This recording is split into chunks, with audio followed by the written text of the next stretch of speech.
Assalamu alaikum wa rahmatullahi wa barakatuh. You're welcome to another episode of Tech and Cultures, a program where we take stories of people that are using technologies and techniques to bring development and value to our society. On today's episode, we are following up on the story of Restore Foundation for Child Sight. If you remember last year, we discussed this Restore Foundation for Child Sight. It's an NGO led by Dr. Halima Alimi that focuses on providing eye care services to the less privileged in the society. Their idea is that the eye is very important, is the window to learning, and it is the window to growth. So having problem with your eyes at that early stage can be very detrimental.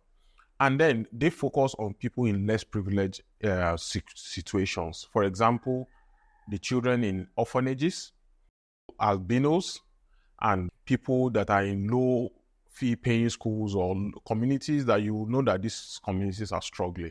Right now at Makoko, the largest floating city in Africa. Our vision is to ensure the attainment of full life potentials for children by optimizing their vision such that they can attain academically and by extension their future attainment.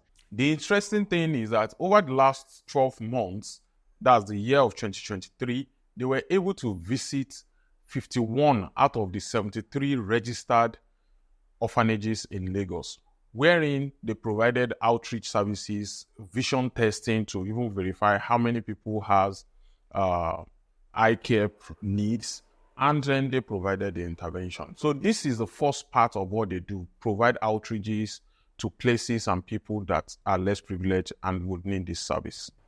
The second part of their strategy is even to empower the school owners and the teachers to be able to run what they call vision testing. With vision testing, the teacher and the school owners will have the kits to be able to periodically take children, or probably even at the point of admission, take children and test their eye to be sure that they are not having eye problem. Because you go have a child sometimes squinting into the screen, onto the board and everything, not seeing well. Whereas if a teacher is not skilled in identifying that child has an eye problem, they might never know. You will just be wondering why the child is not learning well. Educate the populace on how to identify children with eye disorders. We have trained more than 500 teachers on how to do screening for their school children and to detect those who have eye defects in their classes. And the last part of their strategy is to now provide the intervention. The teachers have tested, they have done outreaches, and they've identified a number of children that have eye problem.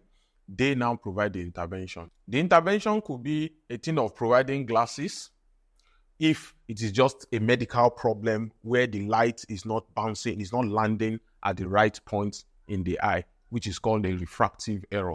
Or it could be medical cases where they provide eye drops when it's a case of an infection or just some allergies and stuff like that. And the last case is when they have more serious cases that need surgical interventions like the cataracts, glaucoma, and squints, and some of these things. So these are the activities of Restore Foundation, and I think they're doing well.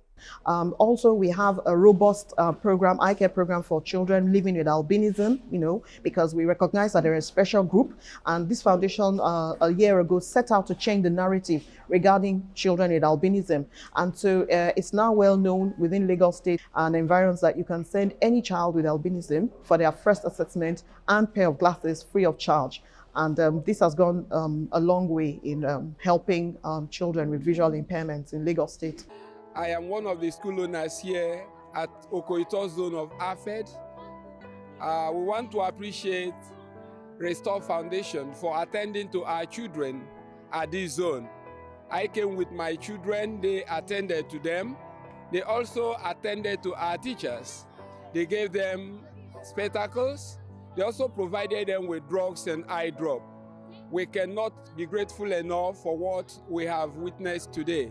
Ultimately, our finances determine how far we can stretch our services. We're challenged also by finances. So far, we have depended on well-meaning individuals in the public who see what we're doing and want to lend a hand of support. And so I'd like to use this opportunity to say a big thank you to those who have helped in any way.